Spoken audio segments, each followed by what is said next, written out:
नमो नमः।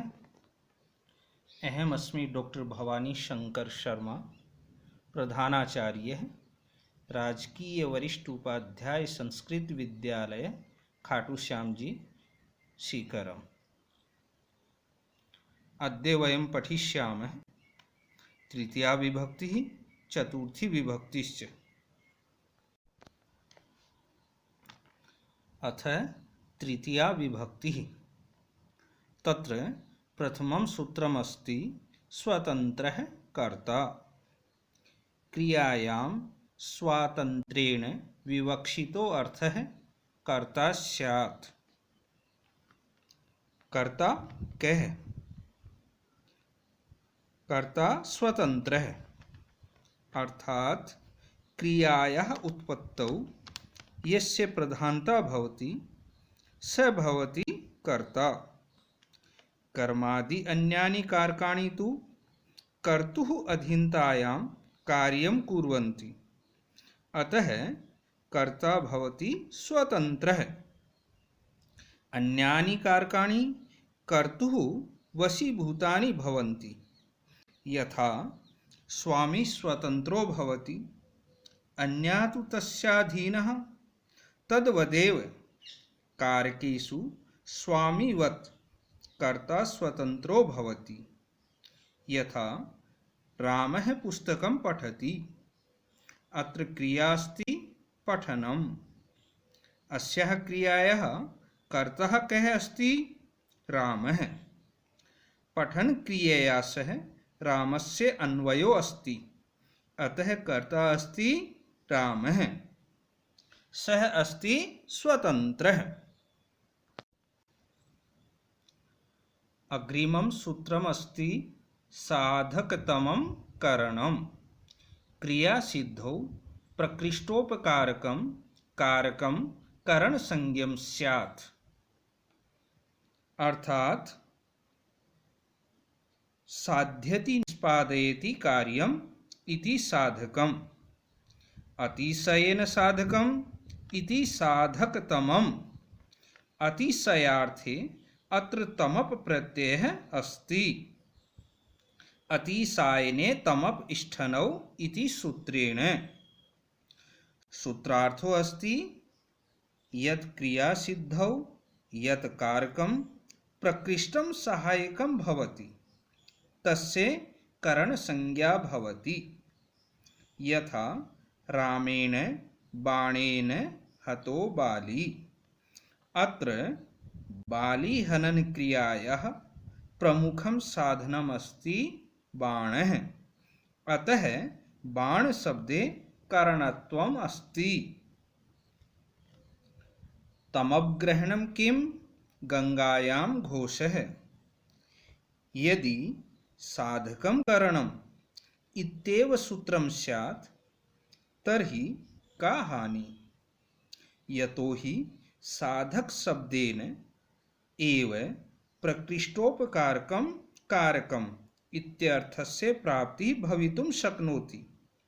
तर्हि तमप इत्यस्य ग्रहणं कथम्? अत्र समाधानं क्रियते यत् गौणमुख्ययोर्मुख्यकार्ये सम्प्रत्ययः इति न्यायः कारक प्रकरणे सूत्रमिदं विहाय कुत्रापि न प्रवर्तते इति ज्ञापनाय तमप ग्रहणं क्रियते। अनेन ज्ञापनेन एव आधारो अधिकरणम् इति सूत्रेण गौणस्य मुख्यस्य च आधारस्य अधिकरण संज्ञा भवति। अग्रिमं सूत्रमस्ति कर्तृकरणयोस्तृतीया। अनभिहिते कर्तरि करणे च तृतीया स्यात्। अनभिहिते अर्थात अप्रधाने कर्तरि करणे च तृतीया भवति। यथा रामेण बाणेन हतो बाली। रामः बाणेन बालीं हतवान् इति कर्तृप्रयोगः।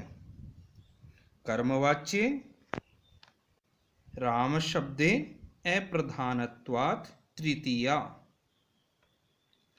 अभिहिते तु कर्मणि प्रथमा एव इति नियमेन बाली शब्दे प्रथमा, साधकत्वात् बाण शब्दात् साधकतमं करणम् इति सूत्रेण करण संज्ञा भवति, कर्तृकरणयोस्तृतीया इति सूत्रेण च तृतीया भवति।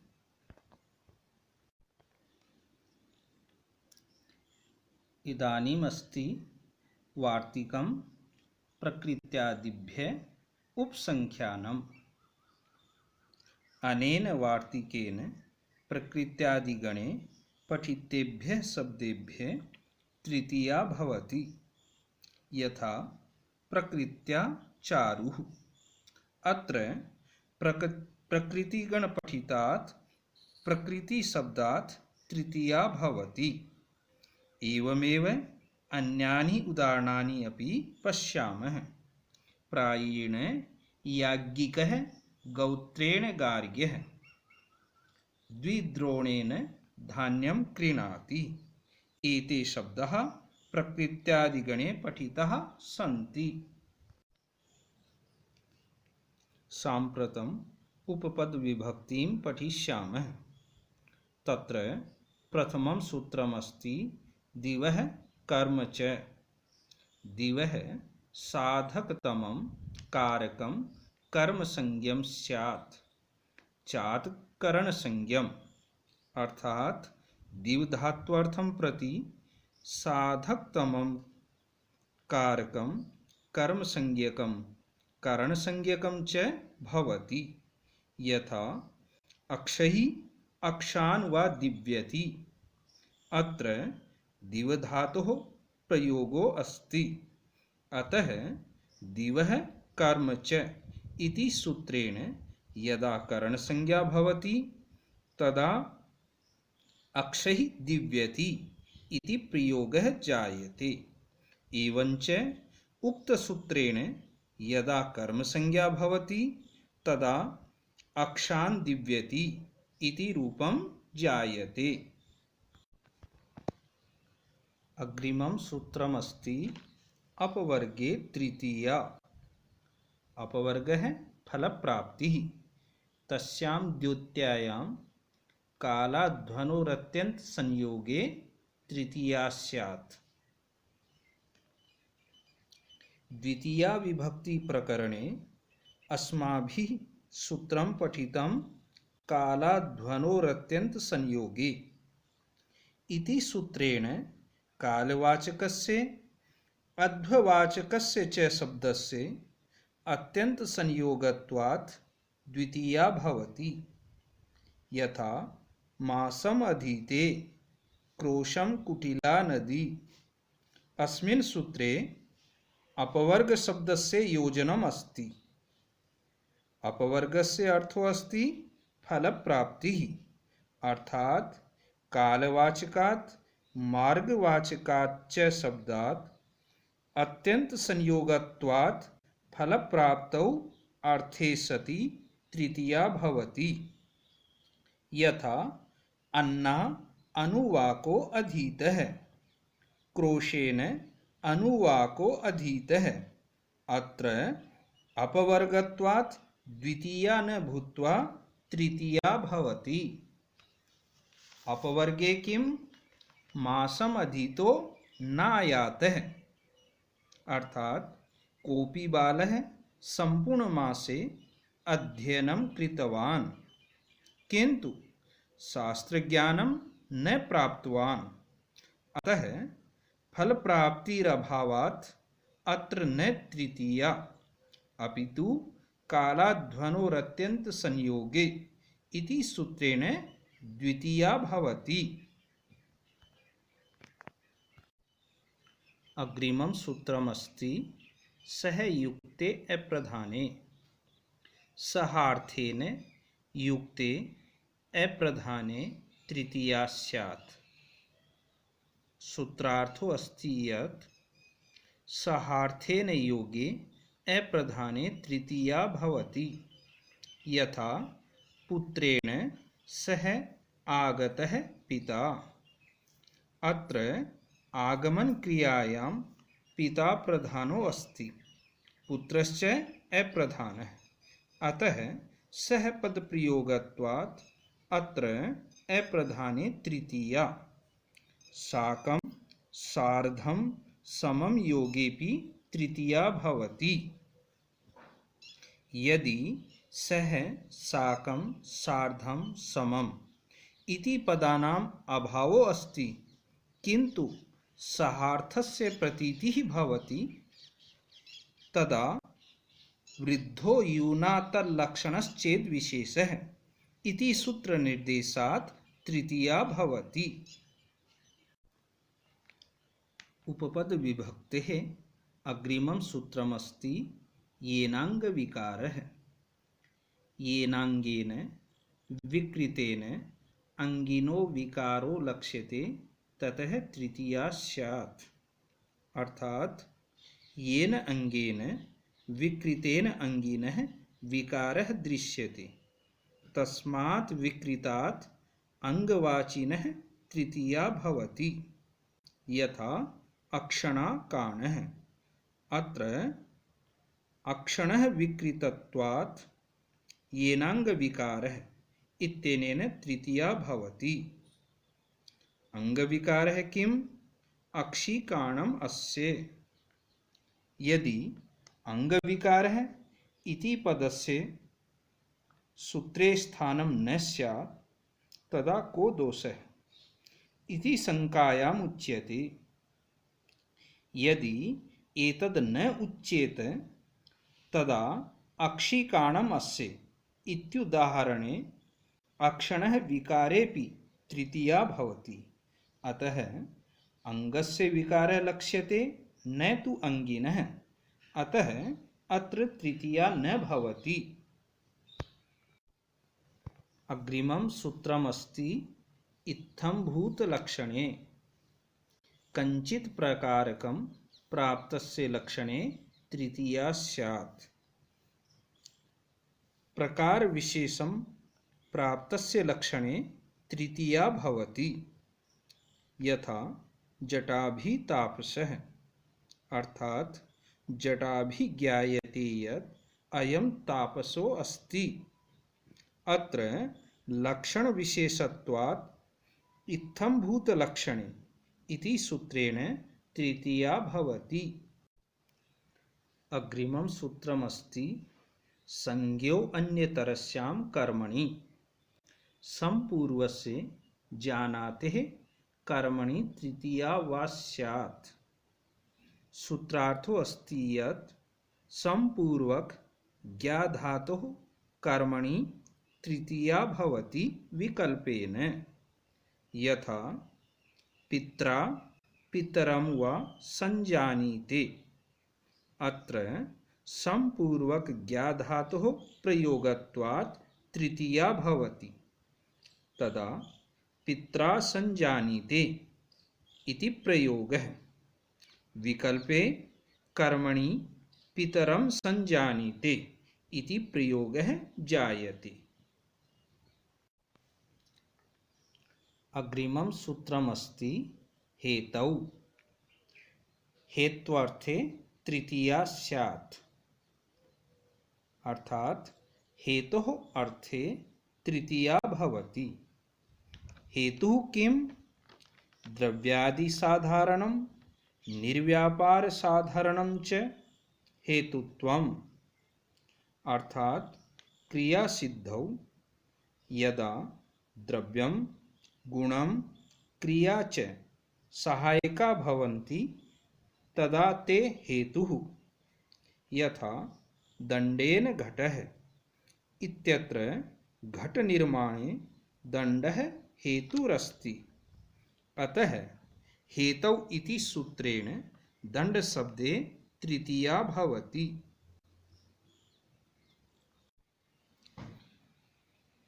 अग्रिमं वार्तिकमस्ति गम्यमानापि क्रिया कारक विभक्तौ प्रयोजिका। साक्षात् अप्रयुक्तेपि प्रतीयमाना क्रिया कारक विभक्तौ हेतुर्भवति, हेतुत्वात् तृतीया भवति। इति वार्तिकेन सिद्ध्यति यत् गम्यमानापि क्रिया कारक विभक्तौ हेतुः भवति। यथा अलम श्रमेण इत्यत्र क्रियायाः अभावो अस्ति, सा तु गम्यमाना अस्ति। श्रम शब्दः अत्र प्रकृष्टम् उपकारकम् अस्ति, अतः अनेन वार्तिकेन तृतीया भवति। तृतीया विभक्तेः अन्तिमं वार्तिकम् अस्ति अशिष्टव्यवहारे दानः प्रयोगे चतुर्थ्यर्थे तृतीया। वैदिक मार्गादपेते अशिष्टव्यवहार विषये दानधातोः प्रयोगे सति चतुर्थ्यर्थे संप्रदाने तृतीया भवति। अनेन वार्तिकेन सिद्ध्यति यत् अशिष्टव्यवहारे दानधातोः प्रयोगे चतुर्थ्यर्थे तृतीया भवति। यथा दास्या संयच्छते कामुकः इत्यत्र अशिष्ट व्यवहार प्रयोगत्वात् दासी शब्दे चतुर्थ्यर्थे तृतीया भवति। शिष्ट व्यवहार प्रयोगत्वात् चतुर्थी एव। यथा भार्यायै संयच्छति इति तृतीया विभक्तिः। इदानीं पठामः संप्रदानकारकम्। कर्मणा यमभिप्रैति स संप्रदानम्। दानस्य कर्मणा यमभिप्रैति स संप्रदानसंज्ञः स्यात्। संप्रदीयते यस्मै तत् संप्रदानम्। अर्थात कर्ता दानक्रियायाः कर्मणा यम भोक्तृत्वेन इच्छति स संप्रदानसंज्ञको भवति। स्वस्वत्वनिवृत्तिपूर्वक परस्वत्वस्य उपादानम्। अर्थात दाता दानस्य विषये स्वाधिकारं विहाय प्राप्तकर्तुः अधिकारं स्थापयति, तत् भवति संप्रदानम्। अस्मात् कारणादेव रजकस्य वस्त्रं ददाति इत्यत्र दाधातो प्रयोगत्वादपि न भवति चतुर्थी। यतो हि स्वामी स्वपरत्वस्य उपादानं न स्वीकरोति, स वस्त्रान् पुनः अंगीकरोति। अतः शेषे षष्ठी इत्यनेन षष्ठी भवति। संप्रदानसंज्ञायाः फलं किम्? तदा सूत्रम् आगच्छति चतुर्थी संप्रदाने। अनभिहिते संप्रदानकारके चतुर्थी स्यात्। यथा विप्राय गां ददाति। अत्र दाता गोः दानं करोति, स विप्रं विज्ञाय गां ददाति। स गवा सह विप्रं भोक्तृत्वरूपेण स्वीकरोति। सूत्रानुसारं विप्र शब्दस्य संप्रदान संज्ञा भवति। संप्रदानत्वात् विप्र शब्दे चतुर्थी भवति। अग्रिमं वार्तिकमस्ति क्रियया यमभिप्रैति सोऽपि संप्रदानम्। कर्ता क्रियया यमुद्दिश्य संबद्धुम् इच्छति, तस्यापि संप्रदान संज्ञा भवति। अर्थात कर्ता क्रियया येन संबंधम् अभिप्रैति सोऽपि संप्रदान संज्ञको भवति। यथा पत्ते सेते। अत्र नायिका शयन क्रियया पतिम् अभिप्रैति, अतः अभिप्रेतस्य पति शब्दस्य भवति संप्रदान संज्ञा। संप्रदान संज्ञत्वात् चतुर्थी भवति।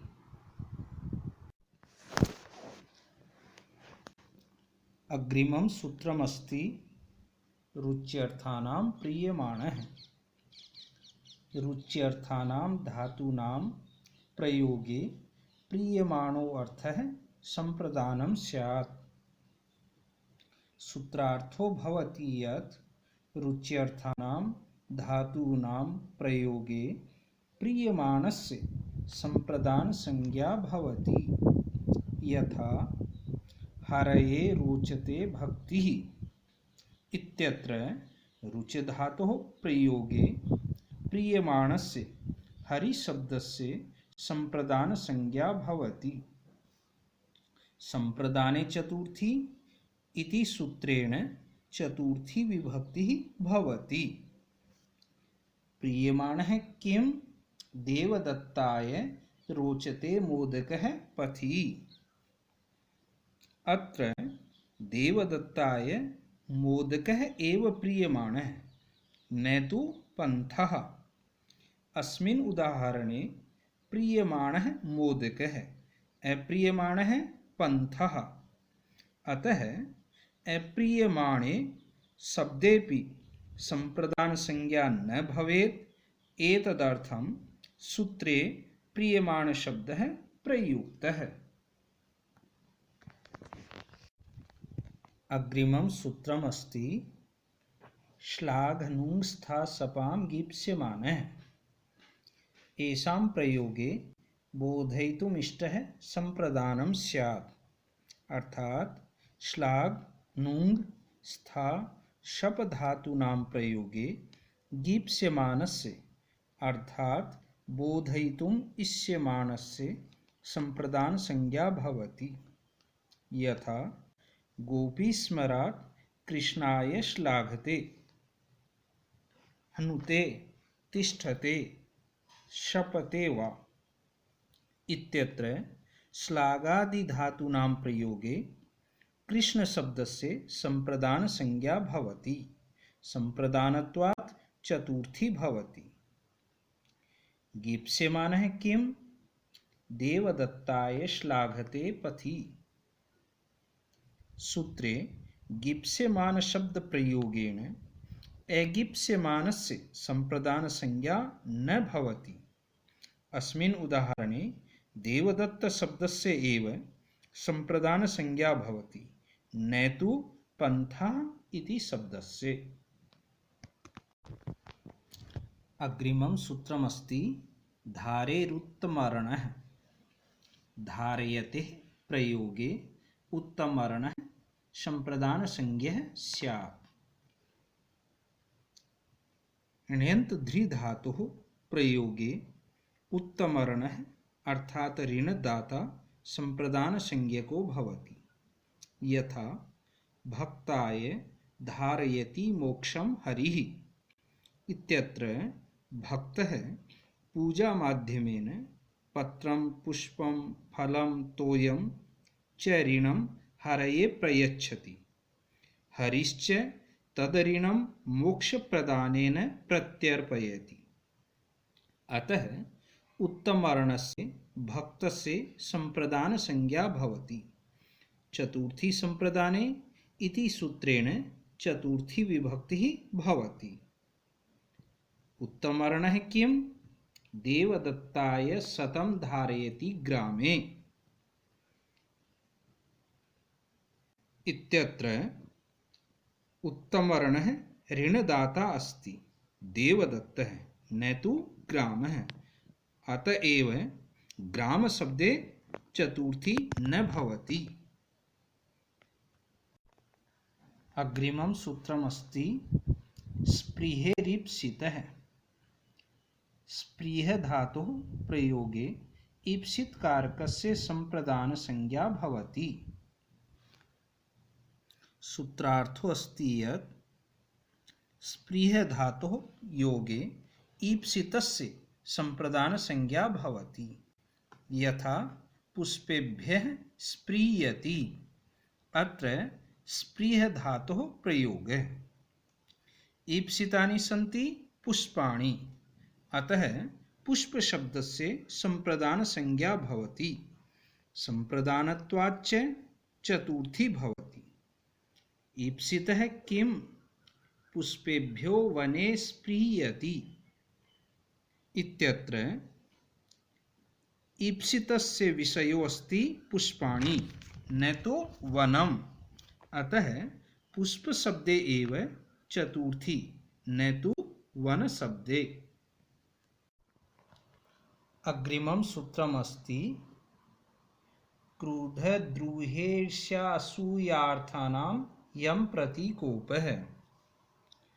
क्रुद्धाद्यर्थानां प्रयोगे यं प्रतीकोपः सः उक्तसंज्ञः स्यात्। सूत्रार्थो अस्ति यत् क्रुद्ध द्रुह ईर्ष् असूय धातूनां तत् समानार्थक धातूनां च प्रयोगे यं प्रतीकोपो भवति तस्य संप्रदान संज्ञा भवति। यथा हरये क्रुध्यति, द्रुह्यति, ईर्ष्यति, असूयति वा इत्यत्र क्रुद्ध धातोः प्रयोगत्वात् प्रकृत सूत्रेण हरि शब्दस्य संप्रदान संज्ञा भवति। संप्रदानत्वात् अत्र चतुर्थी विद्यते। यं प्रतीकोपः किं? भार्याम् ईर्ष्यति। अत्र भार्यायाः कृते कोपः नास्ति, अतएव भार्या शब्दस्य संप्रदान संज्ञा न भवति। अग्रिमं सूत्रमस्ति क्रुद्ध द्रुहोरुपसृष्टयो कर्म। सोपसर्गयोः अनयोर्योगे यं प्रतीकोपः तत्कारकं कर्म संज्ञं स्यात्। अर्थात उपसर्ग सहितयोः क्रुद्ध द्रुह धातोः योगे यं प्रतीकोपो भवति तस्य कर्म संज्ञा भवति। यथा क्रूरम अभिक्रुध्यति, अभिद्रुह्यति वा। अत्र अभि उपसर्ग पूर्वक क्रुद्ध धातोः द्रुह धातोश्च प्रयोगो अस्ति। क्रूर इत्यस्योपरि कोपो भवति, फलतः प्रकृत सूत्रेण कर्म संज्ञा भवति। कर्म संज्ञत्वात् अत्र क्रूर शब्दे द्वितीया विभक्ति भवति। अग्रिमं सूत्रमस्ति रादिक्षोर्यस्य विप्रश्नः। एतयोः कारकं संप्रदानं स्यात् यदि यो विविधः प्रश्नः क्रियते। राधधातोः इक्ष धातोश्च प्रयोगे यस्य विषये शुभाशुभ विचारः क्रियते तस्य संप्रदान संज्ञा भवति। यथा कृष्णाय राध्यति ईक्षते वा। अत्र राधधातोः इक्ष धातोः प्रयोगत्वात् कृष्ण शब्दस्य संप्रदान संज्ञा, फलतः चतुर्थी। अग्रिमं वार्तिकमस्ति तादर्थे चतुर्थी वाच्या। वार्तिकार्थो अस्ति यत् यस्मै प्रयोजनाय क्रियां क्रियते तत्र चतुर्थी भवति। यथा मुक्तये हरिं भजति इत्यत्र भजन क्रियायाः प्रयोजनमस्ति मुक्तिः, अतः तादर्थे चतुर्थी वाच्या इति वार्तिकेन मुक्ति शब्दे चतुर्थी भवति। अग्रिमं सूत्रमस्ति क्रियार्थोपपदस्य च कर्मणि स्थानिनः। क्रियार्था क्रिया उपपदं यस्य तस्य स्थानिनो अप्रयुज्यमानस्य तुमुनः कर्मणि चतुर्थी स्यात्। अर्थात क्रियार्था क्रिया उपपदं यस्य अप्रयोगस्य तुमुन प्रत्यांतस्य तस्य तुमुन प्रत्यांतस्य कर्मणि चतुर्थी विभक्ति भवति। यथा फलेभ्यो याति। कोऽपि बालः फलानि आहर्तुम् आपणे वने वा याति। अत्र क्रियायाः उपपदमस्ति याति इति क्रियापदं। तुमुन प्रत्ययस्य अत्र प्रयोगो नास्ति, अतः क्रियार्थोपपदस्य च कर्मणि स्थानिनः इति सूत्रेण फलशब्दे चतुर्थी भवति। अग्रिमं सूत्रमस्ति तुमर्थाच्च भाववचनात् भाववचनाश्चेति सूत्रेण यो विहितस्तदन्तात् चतुर्थी स्यात्। सूत्रार्थो अस्ति यत् तुमुनः इव अर्थो यस्य तादृशो यः भाववचनाश्चेति सूत्रेण विहित घयादि प्रत्यांत योगे चतुर्थी भवति, यथा यागाय याति। अत्र यज धातुः घय प्रत्यय तदा यागः इति पदं निष्पद्यते। तुमर्थाच्च भाववचनात् इति सूत्रेण याग शब्दे चतुर्थी भवति। अग्रिमं सूत्रमस्ति नमः स्वस्ति स्वाहा स्वधा अलम वषट् योगाच्च एभि योगै चतुर्थी स्यात्। सूत्रार्थो अस्ति यत् नमः स्वस्ति स्वाहा स्वधा अलम वषट् एभि शब्दैः योगे चतुर्थी भवति, यथा हरये नमः इत्यत्र नमः इति अव्यस्य प्रयोगत्वात् चतुर्थी भवति। एवमेव प्रजाभ्यः स्वस्ति अग्नये स्वाहा पितृभ्यः स्वधा इति प्रयोगः जायन्ते। व्याकरणशास्त्रे परिभाषा अस्ति यत् उपपद विभक्तेः कारक विभक्तिर्बलीयसी। उपपद विभक्ति पदांतर योग निमित्ता विभक्ति उपपद विभक्ति भवति। कारक विभक्ति क्रियाम् आश्रित्य उत्पन्ना विभक्ति कारक विभक्ति भवति। यथा नमस्करोति देवान् इत्यत्र नमः इति पदयोगे प्रकृत सूत्रेण चतुर्थी प्राप्ता। उपपद विभक्तेः कारक विभक्तिर्बलीयसी इति परिभाषया उपपद विभक्तेः कारक विभक्ति बलवत्वबोधनात् कर्मणि द्वितीया इति सूत्रेण द्वितीया भवति, न तु चतुर्थी। अग्रिमं सूत्रमस्ति मन्यकर्मण्यनादरे विभाषा अप्राणिषु प्राणिवर्जे मन्यते कर्मणि चतुर्थी वा स्यात् तिरस्कारे। सूत्रार्थो अस्ति यत् प्राणिभिन्ने मन धातोः तिरस्कारे अनभिहिते कर्मणि चतुर्थी वा भवति, यथा न त्वां तृणं मन्ये तृणाय वा। अनादरे मन धातोः प्रयोगे तृण शब्दात् प्रकृत सूत्रेण चतुर्थी भवति विकल्पेन।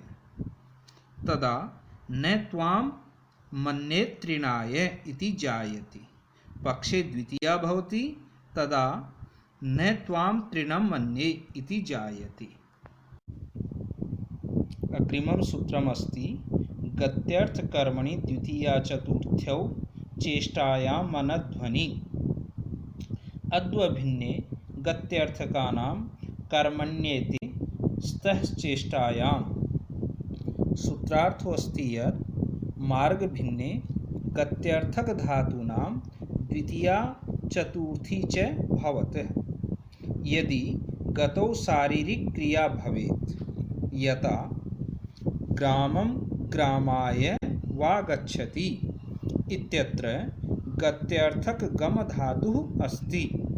ग्राम शब्दः कर्म अस्ति, गमन समये शारीरिक क्रियापि भवति, अतः प्रकृत सूत्रेण चतुर्थी भवति, पक्षे च द्वितीया। चेष्टायां किं मनसा हरिं व्रजति। अत्र मानसिक चेष्टा वर्तते, न तु शारीरिक चेष्टा, अतः अत्र न चतुर्थी। अनध्वनि किं पन्थानं गच्छति। पन्थानम् इति शब्दः मार्गवाचको अस्ति अस्मिन् उदाहरणे, अतः चतुर्थी न भवेत्। अतएव पदमिदं सूत्रे प्रयुक्तम्। अद्य तृतीया चतुर्थ्योः प्रमुखसूत्राणां पठनम् अस्माभिः कृतं। मतपक्षतः सर्वेषां कृते भूरिशः धन्यवादः।